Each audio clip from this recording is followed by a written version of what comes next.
வணக்கம் மக்களே. நம்மளுடைய வீர பெரும்பாட்டன் பூலித்தேவன் அவர்களுடைய நினைவு நாளை முன்னிட்டு ஒவ்வொரு வருஷமும் அண்ணன் சீமான் அவர்கள் வீர வணக்கம் செலுத்தி போற்றுவாங்கங்க. அப்படிதான் நேற்று பூலித்தேவன் அவர்களுக்கு வீர வணக்கம் செலுத்த அண்ணன் சீமான் அவர்கள் போயிருந்தாங்க. ஆனா அங்க போலீஸ்காரங்க ரொம்ப இடையூறு கொடுத்திருக்காங்க. அது என்னன்றத பாக்குறதுக்கு முன்னாடி நான் சில விஷயங்கள் உங்ககிட்ட ஷேர் பண்ணணும்னு நினைக்கிறேன். என்னால ஒரு 3 நாளாவே வீடியோ போடவே முடியலங்க. சில பேர் கமெண்ட் செக்ஷன்ல கேட்டிருந்தீங்க, என்னாச்சுங்க தொடர்ந்து வீடியோ போட்டுட்டு இருந்தீங்க, இப்ப வீடியோவே போடலையே அப்படின்னு. காரணம் என்னன்னா, நான் வந்து வீடியோ எடுத்துட்டு இருக்கும்போது என்னுடைய ஃபோக்கஸ் லைட் டக்குன்னு வெடிச்சிருச்சு. அதாவது நான் இருக்கிற ஏரியால கிட்டத்தட்ட 1 வாரமாவே லோ வோல்டேஜ் இஷ்யூ இருந்தது. நான் வீடியோ எடுத்துட்டு இருக்கும்போது அந்த லைட் போய் பிளிங்க் ஆயி டக்குன்னு வெடிச்சிருச்சு. நான் எதிர்பார்க்கவே இல்ல. இந்த மாரி ஃபோக்கஸ் லைட்லாம் வெடிக்கும் அப்படின்னு. அதுவும் பக்கத்திலேயே இருந்ததா பயங்கர சவுண்ட், நான் பயந்தே போயிட்டேன். அதுவும் இப்பதாங்க ரீசெண்டா இந்த டிஜிடெக் பிராண்ட்ல ஸ்டாண்டோட லைட் ரூ. 8400 வாங்குனேன். லைட் மட்டுமே அது ரூ. 5400. மனசே எனக்கு கேட்கவே இல்ல. அதாவது ஆசையா வாங்கினேன். இப்ப எனக்கு என்னன்னா, இந்த லைட்ட ஏதாவது சரிப்படுத்த முடியுமா? இல்ல இது ஒன் டைம் யூஸ் தானா? உங்களுக்கு ஏதாவது தெரிஞ்சா தயவு செஞ்சு கமெண்ட் செக்ஷன்ல சொல்லுங்க. எனக்கு இத பத்தி ஐடியாவே இல்ல. இப்ப நான் வந்து பகல்ல எடுக்கிற மாரி இருந்தா பிரச்சனை இல்ல. மொட்டை மாடியில கூட வச்சு அட்ஜஸ்ட் பண்ணி எடுத்துப்பேன். ஆனா பகல்ல ஃபுல்லா வீட்ல ஒர்க், பாப்பாவ பாத்துக்கிறது அப்படியே எனக்கு நேரம் கரெக்ட்டா இருக்கு. அதனால நைட் பாப்பாவ தூங்க வச்சதுக்கு அப்புறம் தாங்க எனக்கான நேரமே கிடைக்கும். என் தூக்கத்த நான் குறைச்சிட்டு தான் வீடியோக்கு கன்டென்ட் எடுப்பேன். வீடியோ எல்லாத்துக்குமே எடுக்கிறதே அதுக்கப்புறம் தான். ஸோ ஒரு நாளைக்கு குறைஞ்சது 4 மணி நேரம் தான் தூங்குறதுக்கான வாய்ப்பு எனக்கு கிடைக்குது. அப்படிதாங்க அண்ணன் சீமான் அவர்களுடைய மரங்களின் மாநாடு கருத்துக்கள் எல்லாம் எடுத்து வீடியோ எடுத்துட்டு இருக்கும்போது தான் ஃபோக்கஸ் லைட் போயிடுச்சு. அதனால தான் என்னால வீடியோ எடுக்க முடியல.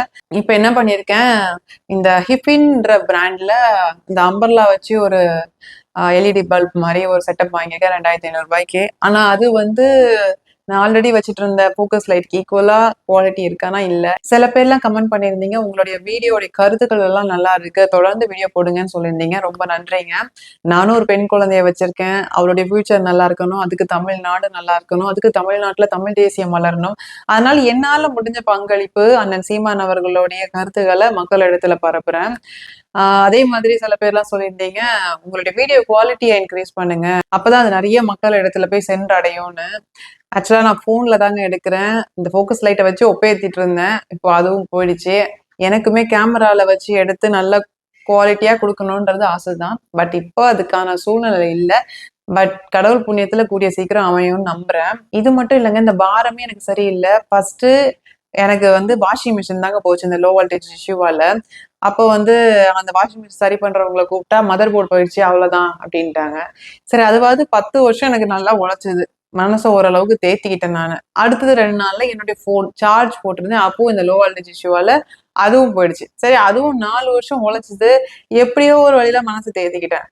ஆனா இந்த லைட் இப்பதான் நான் வாங்கினேன். என்னால அதை ஏத்துக்கவே முடியல. இதுல வேற விஜய் ரசிகர்கள் எல்லாம் கமெண்ட் செக்ஷன்ல வந்து நீ டிஎம்கேவோட பினாமி, லட்ச லட்சமா பணம் வாங்கிட்டு தான் நீ வந்து இப்படி பேசிட்டு இருக்கேன்னு கமெண்ட் பண்றீங்க. ஏங்க நான் தமிழ் தேசிய கருத்துக்கள் பேசிட்டு இருக்கேன். அண்ணன் சீமான் அவர்களுக்கு ஆதரவா பேசிக்கிட்டு இருக்கேன். இதுல டிஎம்கேவோட பினாமின்னு சொன்னது பார்த்தா அது லட்ச லட்சமா பணம் வாங்குறாங்க. இங்க நான் படுற கஷ்டம் எனக்கு தான் தெரியும். இதுல சில பேர் இன்னும் ரொம்ப இழிவா வந்து என்னைய கமெண்ட் செக்ஷன்ல பேசுறீங்க. அதாவது உங்களை பெத்ததும் ஒரு தாய், அவளும் ஒரு பெண். உங்க கூடயும் அக்கா தங்கைன்னு பிறந்திருப்பாங்க. உங்களுக்கு கூட பெண் குழந்தை இருக்கலாம்.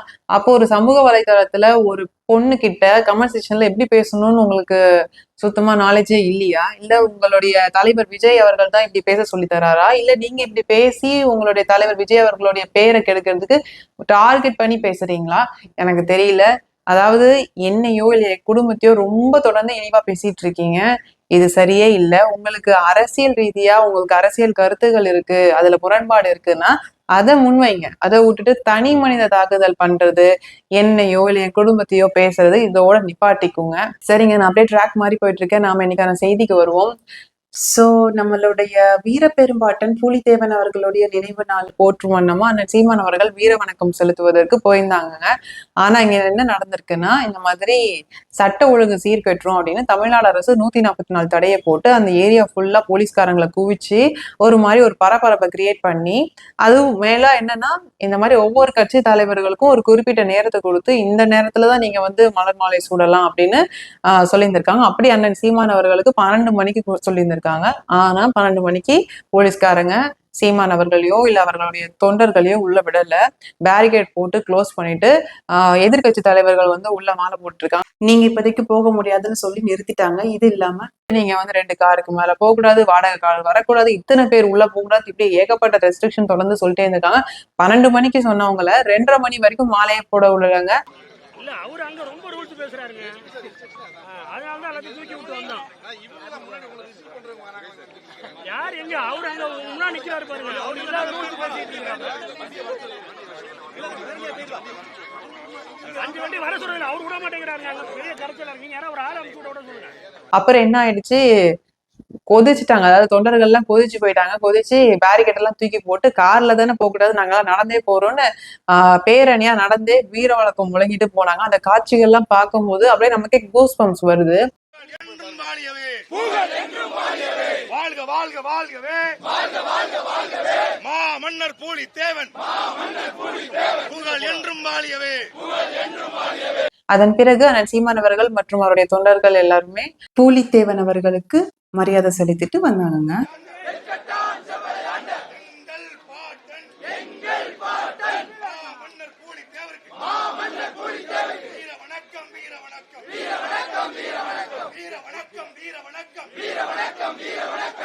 இந்த மாதிரி தொடர்ந்து நாம் தமிழர் கட்சிக்கு எதிரான அடக்குமுறைகள் தமிழக அரசு செஞ்சுட்டே இருக்கிறதுனால இதனுடைய விளைவு எப்படி இருக்கும்னா, உலக தமிழர்களா இருக்கட்டும், இல்ல தமிழ்நாட்டுல இருக்கக்கூடிய தமிழர்களா இருக்கட்டும், இல்ல எதிர்கட்சியில இருக்கக்கூடிய தமிழர்களா இருக்கட்டும், ஒரு புரிதல் ஏற்படுங்க. இது என்ன சாதி பேதம் இன்றி நம்மளுடைய நாட்டின் விடுதலைக்காக போராடிய நம்மளுடைய தமிழ் தலைவர்களை மட்டும் சாதிய தலைவர்களா கட்டமைச்சு அவங்கள ஒரு கூண்டு சிறைக்குள்ள அடைச்சி அவங்களுக்கு வீர வணக்கம் செலுத்துவதற்கு கூட தமிழ்நாட்டில் தமிழர்களுக்கு உரிமை இல்லை, அந்த உரிமையெல்லாம் பறிக்கப்படுது அப்படின்னா இதை விடையும் கொடுமை ஏதாவது இருக்குமா? அதாவது இங்க வந்து ஆண்ட பிற மொழியாளர்களான பெரியாரா இருக்கட்டும், இல்ல அண்ணா அவர்களா இருக்கட்டும், இல்ல கருணாநிதி அவர்களா இருக்கட்டும், இல்ல அம்மையார் ஜெயலலிதா அவர்களா இருக்கட்டும், அவங்க எல்லாருக்குமே தமிழ்நாடு முழுவதும் இருக்கக்கூடிய எல்லா தெருக்கள்லயும் அவங்களுக்கு சிலைகள் இருக்கு. அவங்களுடைய நினைவு நாளுகள் எல்லாத்தையுமே வந்து கோலாகலமா கொண்டாடுறாங்க. ஆனால் நம்மளுடைய தமிழ் தலைவர்களுக்கு மட்டும் அவங்களுடைய பிறந்த மண்ணில சாம்பிளுக்கு ஒரு சிலையை வைக்கிறாங்க. அதுலயும் நம்மளுடைய பாட்டி வேலுநாச்சியாருக்கெல்லாம் மரப்பாச்சி பொம்மை சைஸ்ல ஒரு சிலைங்க, அவ்வளவுதான். அதுலயும் அவங்களுக்கு நினைவஞ்சலி போற்றணும் அப்படின்னா அதுல ஏகப்பட்ட நெருக்கடி. இதோடைய விளைவெல்லாம் 2026 தேர்தல்ல தெரியும். அதனால தமிழக அரசு தொடர்ந்து இந்த மாதிரியான விஷயங்கள் செஞ்சுட்டே இருங்க. தூங்கிட்டு இருக்கிற தமிழர்கள் கூட தட்டி எழுப்பப்படுறாங்க. இது ஒரு வகையில எங்களுக்கு நல்லதுதான். எங்க எல்லாருக்குள்ளயுமே ஒரு வீர உணர்ச்சி வந்து ஏற்படுது. எப்படியாவது 2026 தேர்தல்ல அண்ணன் சீமான் அவர்களை வந்து ஜெயிக்க வைக்கணும்ன்ற எண்ணம் எங்களுக்குள்ள வந்து அதிகரிச்சுக்கிட்டே இருக்கு. அதற்கு முயற்சிகள் இன்னும் அதிகமா நம்ம செய்யணும்ன்ற ஒரு உத்வேகத்தையும் இது ஏற்படுத்துது. அதனால உங்களுக்கு நன்றி தான் நான் இதுல சொல்ல விரும்புறேன். இப்ப என்னன்னா, அண்ணன் சீமான் அவர்கள் மேல அத்துமீறி நுழைஞ்சிட்டாங்க அப்படின்னு ஒரு கேஸ போடணும். அதுக்குதான் இவ்வளவு பெரிய திட்டம். இதன் பிறகு நீதிமன்றமா ஏறி இறங்க விடணும். இதுக்குதான் இவ்வளவு பெரிய நெருக்கடி. இந்த மாஸ்டர் பிளானிங். பூலித்தேவனுக்கு வீர வணக்கம் செலுத்திட்டு அண்ணன் சீமான் அவர்கள் பத்திரிகையாளரை சந்திச்சுட்டு பூலித்தேவன் அவர்களுடைய பெருமை, அவருடைய கோட்பாடு எல்லாத்த பத்தியும் சொன்னாருங்க. அதாவது வெள்ளையர்களை முதல்ல எதிர்த்தது நம்மளுடைய மாவீரன் பூலித்தேவன் அவர்கள் தான். அதுவும் அந்த காலத்துல துப்பாக்கி குண்டுகளையும் பீரங்கி குண்டுகளையும் வச்சு வெள்ளையர்கள் போரிடும் போது தன்னுடைய வாளாலையும் வேளாலையும் போரிட்டு அவங்களை விரட்டி அடிச்ச பெருமை நம்மளுடைய பாட்டன் பூலித்தேவன் அவர்களை போய் சேரும். அவருடைய கோட்பாடுகள் எல்லாம் பாத்தீங்கன்னா, மரணத்தை விட மானம் பெரிது, சரணடைந்து வாழ்வதை விட சண்டையிட்டு சாவது மேல், உயிர் இழக்கலாம் ஆனால் உரிமை இழக்கக்கூடாது அப்படின்ற ஒரு கோட்பாடுகள் எல்லாம் அவர் முன்வைக்கிறாருங்க. எங்கெல்லாம் அண்ணன் சீமான் அவர்களுக்கு இந்த மாதிரி வாய்ப்பு கிடைக்குது அங்க எல்லாமே நம்மளுடைய முன்னோர்களுடைய வரலாறு அவர் பதிவு பண்ணுவாரு. காரணம் என்னன்னா, ஒரு பக்கம் திட்டமிட்டு தமிழர்களுடைய வரலாறு மறைக்கப்படுது, திரிபும் ஆக்கப்படுது.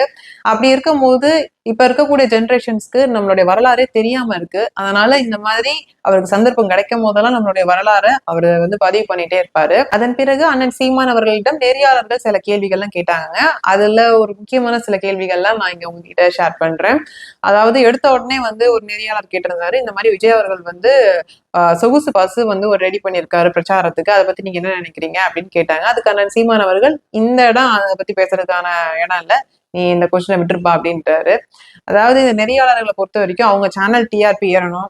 அதே மாதிரி இந்த மாதிரியான கான்ட்ரவர்சி கொஸ்டின்ஸ் எல்லாம் கேட்டா அண்ணன் சீமானோரிடம் வந்து என்ன பதில் வருது அதை வந்து போட்டு நல்லா நம்மளுடைய சேனலை பிரபலம் பண்ணிக்கணும். இப்படிதாங்க இருக்காங்க. அதாவது ஒரு ஊடக தர்மத்தையே வந்து அவங்க கைவிட்டு ரொம்ப காலம் ஆயிடுச்சு. இப்போதைக்கு அவங்கள பொறுத்த வரைக்கும் டிஆர்பி ஏத்துறதுக்கு என்னென்ன விஷயங்கள்லாம் பண்ண முடியுமோ அதெல்லாம் தான் தொடர்ந்து பண்ணிட்டு இருக்காங்க. ஒரு சமூக போராளியான சீமான் அவர்களிடம் என்ன மாதிரியான கேள்விகளை கேட்டா இந்த நாட்டு மக்கள் வந்து பயனடைவாங்க, அந்த மாதிரியான கேள்விகள் கேட்போம். அவர் சொல்லக்கூடிய கருத்துக்களை நம்ம மக்கள் இடத்துல போய் சென்று அடைய வைப்போம் அப்படின்ற விஷயத்துக்கு இவங்க இல்ல. இப்ப வந்து இந்த ஊடகமே எப்படி செயல்படுதுன்னா, யார்கிட்ட இருந்து காசை வாங்குறாங்களோ அவங்களுக்காக செயல்படுறாங்க, அவ்வளவுதாங்க. அடுத்ததா ஒரு நெறியாளர் என்ன கேட்டிருந்தாருன்னா, இந்த மாதிரி ஆர்எஸ்எஸ் தான் வந்து அதிமுகவை இயக்குது அப்படின்னு ஒரு குற்றச்சாட்டு எல் முருகன் அவர்களிடம் வைக்கப்பட்டது. அதுக்கு எல் முருகன் வந்து என்ன சொல்லிடுறாரு, இதுல என்ன தப்பு இருக்கு அப்படின்னு சொல்லிடுறாரு. அதற்கு டைரக்டர் அமீர் வந்து இதை விட கேவலம் எதுவுமே இல்லை அப்படின்னு சொல்லியிருக்காருங்க. அதற்கு உங்களுடைய கருத்து என்னன்னா அப்படின்ற மாதிரி அண்ணன் சீமான் அவர்களிடம் கேட்கிறாங்க. அதுக்கு அண்ணன் சீமான் அவர்கள் என்ன சொன்னாங்கன்னா, இப்படி மாத்தி மாத்தி கருத்து பேசிப்பாங்க. இப்ப நான் சில கேள்விகள் கேட்கிறேன், அதுக்கு நீங்க பதில் சொல்லுங்க அப்படின்னு சொல்லி அவர் கேட்டாருங்க. அதாவது இலகணேசன் அவர்களுடைய மறைவுக்கு இரங்கல் தெரிவிக்க பிரதமர் மோடி அவர்களால வர முடியல அப்படின்னாலும் மத்திய அமைச்சர் எல் முருகன் அவர்கள் மூலியமா இரங்கல் தெரிவிச்சிருக்கலாம். இல்ல தமிழ்நாட்டுல இருக்கக்கூடிய பாஜக கட்சி தலைவர் நைனா நாகேந்தர் அவர்கள் மூலியமா இரங்கல் தெரிவிச்சிருந்திருக்கலாம். இல்ல அவர்கள் கூட்டணி வச்சிருக்கக்கூடிய அதிமுக கட்சி தலைவர் எடப்பாடியார் மூலியமாவும் தெரிவிச்சிருக்கலாம். ஆனா அவருடைய எதிர்கட்சியா இருக்கக்கூடிய திமுக கட்சி தலைவர் ஸ்டாலின் அவர்களிடம் வந்து எனக்கு பதிலா நீங்க இரங்கல் தெரிவிச்சிருங்கன்னா இதுல வந்து நீங்க புரிஞ்சுக்கணும். இது இல்லாம சாராய ஊழல் விஷயமா இந்தியா முழுக்க ரைடு நடக்குது. அப்போ டெல்லியில இருக்கக்கூடிய முன்னாள் முதலமைச்சர் கெஜ்ரிவால்லாம் அரெஸ்ட் ஆகுறாரு அந்த ஊழல் விஷயமா. ஆனா இங்க தமிழ்நாட்டுல ஊழலுக்கு ரைடு நடக்குது. அடுத்த நொடியே முதலமைச்சர் ஸ்டாலின் அவர்கள் பிரதமர் மோடி அவர்களை போய் சந்திக்கிறாரு. அதுக்கப்புறம் அந்த ரைடு என்ன ஆச்சு, அங்க யாரும் அரெஸ்டும் ஆகல, அதோடைய ரிசல்ட்டும் வெளியே வரல.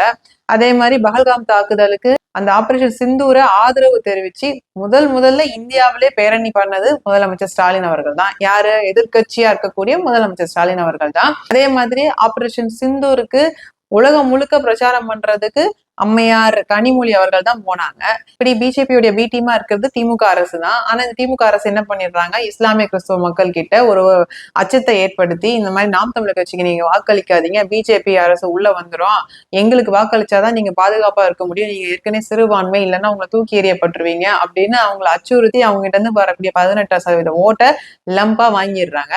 அதாவது அதிமுக நேரடியா கூட்டணி வச்சிருக்கு அப்படின்னா மறைமுக கூட்டணி திமுக வச்சிருக்கு பிஜேபியோட அப்படின்னு அண்ணன் சீமான் அவர்கள் சொல்லியிருந்தாங்க. என்னுடைய கருத்து என்னன்னா, அதிமுகவோட பிஜேபி கூட்டணி வச்சிருக்கிறதே அதிமுக முழுசா முழுங்கிட்டு பிஜேபி தமிழ்நாட்டுக்கு வந்து பிஜேபியும் திமுகவும் தான் எதிர் கட்சிகளா இருந்துகிட்டு இவங்க ஒரு பக்கம் மதவாத அரசியல்னுவாங்க, இவங்க ஒரு பக்கம் சமூக நீதி அரசியல்னுவாங்க. இப்படியே மக்களை ஏமாத்திக்கிட்டே இருப்பாங்க. அப்பதான் இந்த மக்களுக்கு புரிதல் வருமானது எனக்கு தெரியல. மக்களே விழித்து கொள்ளுங்கள். உண்மையிலே பிஜேபியை எதிர்க்கிறது யாரு அப்படின்றது இப்பமாவது கண்ணை திறந்து பாருங்க. பார்த்து இந்த 2026 தேர்தலுக்கு வாக்களிங்க. அடுத்ததா ஒரு நெறியாளர் வந்து என்ன கேட்டிருந்தாங்க அப்படின்னா, இந்த மாதிரி தமிழ் தலைவர்களுக்கு வீர வணக்கம் செலுத்துவதற்கு கட்டுப்பாடுகள் இருக்கு இல்லையா, அதை பத்தி என்ன நினைக்கிறீங்கன்னு கேட்டிருந்தாங்க. அதுக்கு அண்ணன் சீமான் அவர்கள் என்ன சொல்லியிருந்தாங்கன்னா, அதாவது சாதி பேதம் இன்றி நம்மளுடைய நாட்டின் விடுதலைக்காக போராடிய நம்மளுடைய தமிழ் தலைவர்களை சாதிய தலைவர்களா கட்டமைச்சு அவங்கள ஒரு கூண்டு சிறைக்குள்ள அடைச்சிருக்காங்க. அதாவது நம்மளுடைய நாட்டு விடுதலைக்காக போராடும் போது அவங்க சிறையில இருந்தாங்க. அவங்க போராடி விடுதலை பெற்ற நாட்டில் சிலையா இருக்கும் போது சிறையில இருக்கிற நிலைமை, இதை விட கொடுமை வேற எதுவுமே இல்லை. நான் ஆட்சிக்கு வந்தேன் அப்படின்னா நம்மளுடைய தமிழ் தலைவர்கள் எல்லாருக்குமே தமிழ்நாடு முழுக்க சிலைகள் திறக்கப்படும். அதனால மக்களே அநீதி பக்கம் நிக்காம நியாயத்தின் பக்கம் நின்று எது சரின்ற முடிவை தயவு செஞ்சு எடுங்க.